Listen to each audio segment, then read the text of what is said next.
جب بڑا مشہور و معروف تاریخ کا واقعہ ہے، آپ لوگوں نے سن رکھا ہوگا، 10ویں مرتبہ سنا ہوگا، پڑھا بھی ہوگا. اور نادر شاہ درانی کا جو واقعہ ایک بادشاہ تھا، افشاری بھی کہا جاتا ہے ایران کے اندر، جو مشہد مقدس میں جس کی قبر ہے. بادشاہ تھا جس نے بر صغیر پہ حملہ، ہندوستان پہ حملہ کیا تھا اور تخت طاؤس وغیرہ سب کچھ لے کے گیا. وہ مانتا نہیں تھا کسی بھی چیز کو، اہل بیت کو نہیں مانتا تھا. امام رضا علیہ السلام کے اس نے صرف روضے کو دیکھا تھا. جب دیکھا تو اس نے دیکھنے کے بعد کہا یہ کس کا روضہ ہے؟ تو لوگوں نے کہا کہ یہ آل محمد میں سے ہیں، ان کا نام علی ہے، ان کے والد کا نام موسیٰ ہے اور ان کا لقب الرضا ہے. کہا کہ صرف روضے کو دیکھ رہا ہوں تو ہیبت طاری ہو رہی ہے، دیکھ رہا ہوں تو ایک ہیبت سی طاری ہو رہی ہے. میں ذرا اندر جا کے دیکھنا چاہتا ہوں، زیارت کرنا چاہتا ہوں. تو کہا کہ کوئی آداب زیارت بتا دے. میں تو مانتا نہیں ہوں کہ کیا آداب ہیں. کچھ علماء نے کہا کہ بھی آپ غسل زیارت کریں اور زیارت پڑھیں، اذن دخول پڑھیں، پھر اندر جائیں. تو ٹھیک ہے، اندر آیا، زری پہ دیکھا، کہا کہ واقعاً آج پہلی مرتبہ محسوس ہوا کہ اس امت کے اندر آل محمد کا کوئی مقابلہ نہیں ہے. یہ آل محمد ہے. لیکن اس نے زری پہ ہاتھ رکھنے کے بعد ایک جملہ کہا کہ اے علی بن موسیٰ رضا، کوئی امکان نہیں ہے کہ میں ہندوستان جیسے ملک کو فتح کر پاؤں، بہت بڑا ملک ہے، بہت بڑی طاقت ہے، لیکن اگر جیت گیا تو جو کچھ لاؤں گا آپ کی بارگاہ میں ہدیہ کر جاؤں گا. آج تک امام کے خزانے میں تخت طاؤس اور نہ جانے کیا کچھ جواہرات موجود ہیں، سب کے سب نادر شاہ نے امام کی بارگاہ کے اندر پیش کیے تھے. اس کے فوراً بعد وہ نجف اشرف گیا اور اس نے کہا کہ میں یہاں پہ زیارت کرنا چاہتا ہوں. سب لوگ سننا چاہ رہے ہیں؟ جب وہ نجف اشرف پہنچا تو اس نے فوراً سوال کیا، اپنے گھوڑے پہ سوار تھا، کہ میں گھوڑے پہ سوار جاؤں زیارت کے لیے یا میں گھوڑے سے اتر جاؤں؟ تو اب کچھ لوگ مولا کے چاہنے والے تھے، کچھ میں نے کچھ نہیں کہا ہے، تو کچھ چاہنے والے تھے. بہرحال انہوں نے کہا کہ نہیں آپ گھوڑے سے اتر جائیں، کچھ نے کہا کہ نہیں آپ گھوڑے پہ سوار جائیں. تو کہا کہ نہیں، اختلاف کیوں ہے آپ لوگوں میں؟ تو ایک نے کہا کہ بھی وہ بادشاہ تھے، وہ اپنے زمانے میں خلیفہ تھے، وہ انتقال کر گئے ہیں، شہید ہو گئے ہیں، اب آپ ابھی بھی بادشاہ ہیں تو گھوڑے پہ سوار جاؤ. اس نے کہا نہیں، اب جب اختلاف ہو گیا تو قرآن کھولو، جو قرآن کی فعال مجھے بتائے گی، تفاعل بالقرآن کر لیا جائے، قرآن سے استخارہ کر لیا جائے، جو قرآن کہے گا اسی پہ عمل کروں گا. تو ایک مرتبہ اس نے ایک عالم کو بہت مانتا تھا کہ ذرا وضو کر کے فوراً میرے لیے قرآن کھولے. انہوں نے قرآن کھولا تو آیت نکلی، فخلا نعلیک یا موسیٰ انک بواد المقدس، تو اے موسیٰ تم وادی مقدس میں آ گئے ہو، جوتے اتار دو، اپنے نالین اتار دو.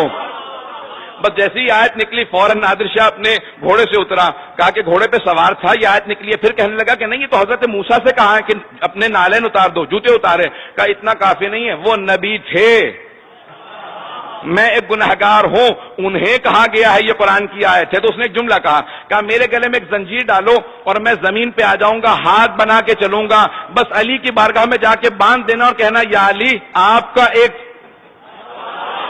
جانور ملنے کے لیے آیا ہے. ممبر کے احترام میں اس لیے میں نے لفظ نہیں کہا تاکہ کوئی محسوس نہ کرے کہ میں نے توہین کیا. اور اس نے کہا کہ یا علی آپ کا ایک جانور آپ کی بارگاہ میں آیا، اگر قبول کریں. جیسے پہنچا اس نے زیارت کی، بہت رویا. جب باہر نکلا اس نے ایک صحن ہے مولا کے باب توسی جہاں پہ ہے، وقت گزر رہا ہے، وہاں پہ اس نے دیکھا کہ بہت سے لوگ زمین پہ بیٹھے ہیں، کسی کی آنکھ نہیں ہے، کسی کا ہاتھ نہیں ہے، مختلف لوگ جو ہے معذور. کہ یہ کون لوگ ہیں؟ کہ شفا لینے آئے ہیں. کہ میں ان سے ملنا چاہتا ہوں. ہادی کون ہوتا ہے، ہدایت کیا ہے، ان سب چیزوں میں عقیدت کس حد تک ضروری ہے، اس بات کو پیش کر رہا ہوں. آیا پوچھا کبھی کیا بات ہے، کتنے عرصے سے بیٹھے ہو؟ کہ میری آنکھیں نہیں ہیں، 6 مہینے سے بیٹھا ہوں. کہ اب تک شفا نہیں ملی؟ کہ نہیں. دوسرے سے پوچھا کیا بات ہے؟ کہ میرا پاؤں خراب ہو گیا، معذور ہو گیا ہوں. کہ پھر؟ کہ 8 مہینے سے بیٹھا ہوں. کہ شفا نہیں ملی؟ کہ نہیں. سب سے پوچھتا رہا کہ اتنے مہینوں سے بیٹھے ہو؟ کہ سارے حرم کے دروازے بند کر دو. غور سے سنیے گا. کہ حرم کے سارے دروازے بند کر دو. اور اس نے کھڑے ہو کے اعلان کیا کہ کل صبح فجر تک کا وقت دے رہا ہوں، جو شفا پا جائے گا گھر چلا جائے، اور جسے شفا نہ ملی میں اپنے تلوار سے اس کی گردن کاٹ دوں گا. بس یہ اعلان کیا، سب چیخیں مار مار کے رونے لگے. کہ مولا آپ کے حرم میں آئے تھے، یہ بے انتہا سخت دل آدمی ہے، سب کو مار دے گا. صبح اٹھے اس نے کہا ایک ایک آدمی کو خود اپنی آنکھوں سے دیکھوں گا، کسے شفا ملی کسے نہیں ملی. جسے دیکھتا تھا شفا یاب تھا، جسے دیکھتا تھا شفا یاب تھا. وقت نہیں ہے دانے گرامی کا. جسے دیکھتا تھا شفا یاب تھا. جو بات پیش کرنا چاہتا ہوں کہ تیری آنکھیں کیسے آ گئیں؟ کہ مجھے نہیں معلوم، 6 مہینے سے بیٹھا تھا، آج رات آنکھیں ملی. سب شفایاب ہو گئے، سب چلے گئے۔ اس کے لوگوں نے پوچھا یہ سب شفایاب کیسے ہو گئے، اتنے مہینوں سے بیٹھے تھے؟ کہا علی دینا نہیں بھولے تھے، یہ مانگنا بھول گئے تھے۔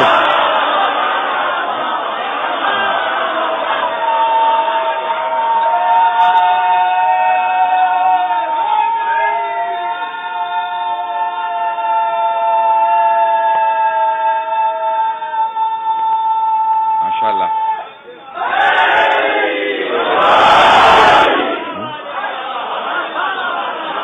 کہا علی دینا نہیں بھولے تھے، یہ مانگنا بھول گئے تھے۔ میں نے ایک رات میں سمجھا دیا، جب جان پہ بنتی ہے تو مانگنا آ جاتا ہے۔ کہ جب جان پہ بنی تو ہر ایک مانگنا سیکھ گیا۔